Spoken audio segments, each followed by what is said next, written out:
Hello, everybody. Welcome to this edition of Storm Talk and Snow Talk.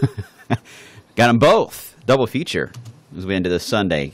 Meteorologist Brian Good here, updating the latest as we head through this very different week coming our way compared to what we've been so accustomed to. But a reality check does look to be in the offing. We'll get into that here in just a second. I do want to mention coming up tomorrow night, with thunderstorms in the forecast, and even in some cases talk of severe weather already, a lot of folks are already being reminded that severe weather season, of course, is not that far away. In fact, on March the 4th, we're going to do the tornado siren drill. The National Weather Service does that with emergency managers. You'll hear the sirens go off just after 10 o'clock in the morning on the 4th of March.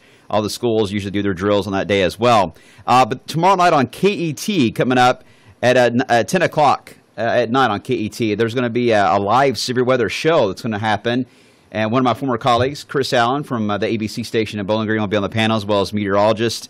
The Weather Service will be there, emergency managers, and you can actually call in and ask your questions. And some folks will be chosen by a drawing to get a weather radio free from that. So definitely check it out. The link, by the way, let me show you the page that I'm talking about. The link is located on the Weather Service homepage. It does have in there a list of the options you have for the show. It tells you the scheduled events and the agenda. And by the way, those are red velvet Twinkies.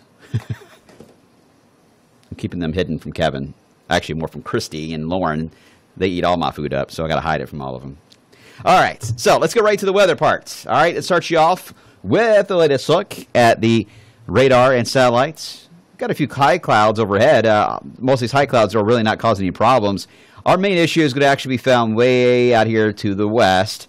So far, we're just seeing just the beginning of some light freezing rain developing in areas of northern Missouri and southern areas of Iowa itself, moving into Illinois later on. By the time we go on to the 11 o'clock news tonight, we should really see this expand quite a bit, and by tomorrow morning, it'll be pretty much the entire radar will be lit up here across areas of St. Louis with freezing rain in that area.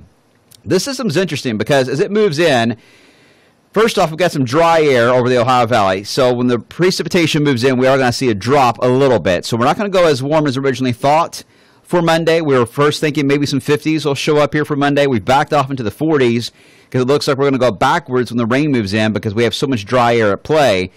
And that backwards drop is going to make things a little interesting for those that are going to be mainly along this path and northward. This is where there's going to be the biggest risk for freezing rain or snow to start off with the system, and in some cases it's going to be all snow for the whole thing in areas of central and northern Indiana.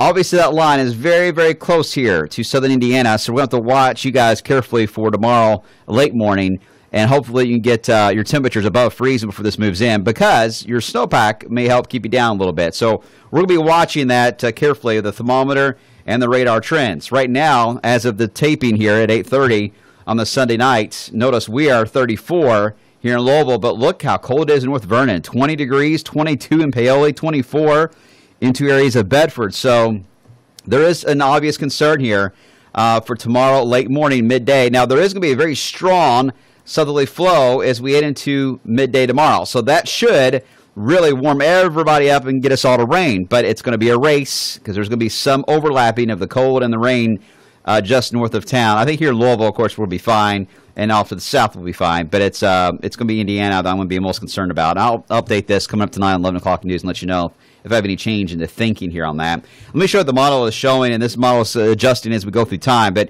overnight tonight, no problems. Here it goes through St. Louis. It's freezing rain in St. Louis.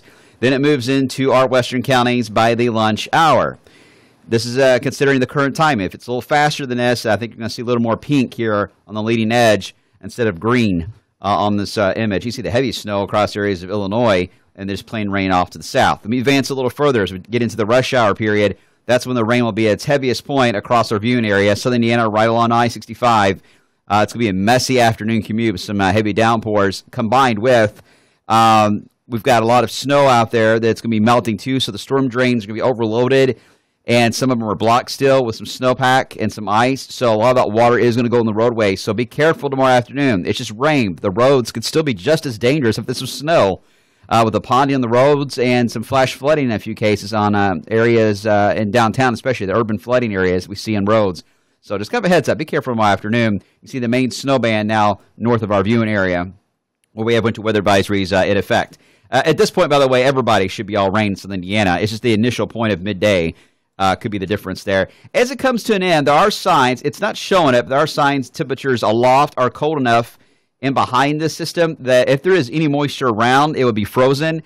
I was looking at some of the soundings. I'm trying to determine if it's going to be freezing drizzle or snow flurries. I wouldn't rule either one of those out later tomorrow night. The models are not really picking up on it because we do dry things out aloft by this point. There's just low-level moisture I'm seeing. It's kind of hugging the ground at this point in the nighttime hours, and temperatures will be falling back to freezing. So I'm leaning more toward freezing drizzle. It looks like the profiles and the soundings I'm looking at would indicate more freezing drizzle may be possible. And again, the main concentration probably be across Indiana. But just a heads up, something I'm watching on the models carefully. All right, let's get into this Thursday system, because I should mention, by the way, Tuesday and Wednesday look okay. I mean, Tuesday is going to be the sunniest day of the week and 50. So if you're going to wash your car this week, Tuesday, that's the day to do it. Wednesday, there is a small rain chance as we get some warmer air trying to work its way in. But Thursday's the day that everyone's been talking about.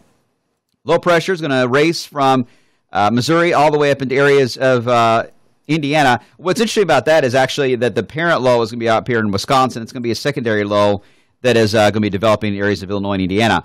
Now, this is a classic case here. You've got to be south of the warm front and east of the cold front to get strong storms. That is your warmest part. We'll call this the warm sector. And it always turns out we're right in the middle of all that when it comes to the Ohio Valley. Almost every storm seems to be that way. This is a classic setup where we're going to have the warm front come through here Thursday morning. It's going to have rain with it, maybe some thunder even. And then there's going to be thunderstorms developing on the cold front. There's not too much of a gap between the two of these. If the warm front, this is the way it's looking now, it's going to be pretty close to the timing here. There's not a whole lot of a gap between the warm and the cold front here. If this is wrong, and some models do suggest that the warm front is going to be a little more faced in this fashion, then there is a little more of a gap here that can form, and that would allow better instability for the atmosphere. If we get any hint of sunshine at all, I mean, we easily could hit 70 degrees in this kind of a setup. So that has to be watched. And then we'll have a period of stronger storms to deal with at that point, too, because we have more time to warm and get destabilized before the cold front comes through. Timing's everything. And some of the models, kind of lag this warm front through a little slower, so it takes a while to get out of that steady rain in the morning. And in some cases, we don't even break free of it all. We just go from one area of rain to another, and there's no gap at all. That would really keep the severe potential down quite a bit. And that's the way I'm leaning right now. Storm Prediction Center has this area similar to this outlined for severe weather already on Thursday. To me, the way it's looking right now, I think it's going to be more East Kentucky, maybe even 64 south, but especially east. I think it's going to be more prime here for severe weather more than west. But we'll see what the Storm Prediction Center does once we get a better handle on the models. But this is going to be key. Are we going to get that warm front through here in time to destabilize or not? Either way, even without that in mind, there is going to be the chance here for some gusty winds that will accompany the showers and thunderstorms as we head into Thursday night. So we'll keep an eye on that, certainly. All right, the other big story is, of course, the warm weather this week. 50s for a few days, 60s still on tap on Thursday. And again, if we can get that gap to be a little bit more dramatic between the warm front and the cold front, that 70 in Memphis easily will push into Louisville. So I wouldn't rule that out yet. I'm going to keep it at 65 for right now, but don't rule it out. But then look what happens. Oh, boy. Sorry. This is by the end of the weekend and next week. Almost every model, in fact, but especially the European, is really going with cold air back to the single digits and below zero for the Ohio Valley and the Midwest in about a week or so as we head into time. And that may lock in for at least several days, probably the first week of March is the way it's looking at this point. I know. I'm not going to say bots. I'm not going to say that. I'm not going to cheer that on. I think we've all had enough of the cold, especially. The snow lovers, I'm not sure you guys have been fully satisfied yet. You're wanting that 1 foot of snow kind of storm. I get that. All right, I know who you are out there. These little bitty snows are annoying. And they're annoying for travelers. They're annoying, obviously, for the school systems that we had to deal with this year. But I personally am over the cold. I'm done with that. If we could only get snow at 70 degrees, I'd probably be the happiest person on the planet.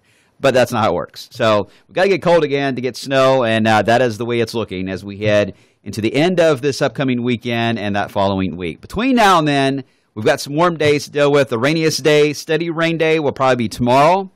We'll get a break Tuesday, Wednesday. We'll watch and see how the warm front and cold front interact here for Thursday to determine severe potential. and then we'll have another chance for some heavy rain on Saturday before we see it probably into snow on Sunday.